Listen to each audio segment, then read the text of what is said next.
ശബരിമല യുവതീ പ്രവേശനത്തിൽ നിന്നും സർക്കാർ പിന്നോട്ട് പോയത് തെരഞ്ഞെടുപ്പ് മുന്നിൽ കണ്ടെന്ന് പ്രതിപക്ഷ നേതാവ് വി ഡി സതീശൻ. യുവതീ പ്രവേശനത്തിനായി വൻമതിൽ തീർത്ത സർക്കാരാണ് ഇപ്പോൾ നിലപാട് മാറ്റിയത്. കൂടാതെ സ്വർണ്ണ കവർച്ചയിലെ SIT അന്വേഷണത്തിൽ സംസ്ഥാനത്തിന് ഉത്കണ്ഠയുണ്ടോ എന്നും വി ഡി സതീശൻ ചോദിച്ചു.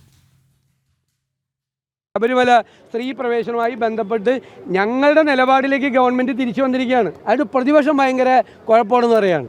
കോടതിയിലൊക്കെ തോറ്റുപോയെന്ന് കോടതി പറഞ്ഞിട്ടുണ്ട്. ഇദ്ദേഹം ദേവസ്വം മന്ത്രിയായിരിക്കുന്ന കാലത്താണ് രണ്ടാമത് അവിടെ വലിയ കളവ് നടത്താൻ ശ്രമിച്ചതെന്നാണ് കോടതി പറഞ്ഞിരിക്കുന്നത്. അദ്ദേഹത്തിനെതിരായിട്ടാണ് കോടതി പരാമർശം. മതിൽ കേരളത്തിലുണ്ടാക്കി ഒരു വിട്ടുവീഴ്ചയും ചെയ്യില്ല എന്നൊക്കെ പറഞ്ഞ് തെരഞ്ഞെടുപ്പായപ്പോൾ ഇത്രത്തോടിയ ഓട്ടത്തിൽ പുല്ലുപോലും മുളയ്ക്കില്ല. പിണറായി വിജയനും കൂട്ടരും ഓടുകയാണ്, പഴയ നിലപാടിൽ നിന്ന് പിന്തിരിഞ്ഞ് ഓടുകയാണ്.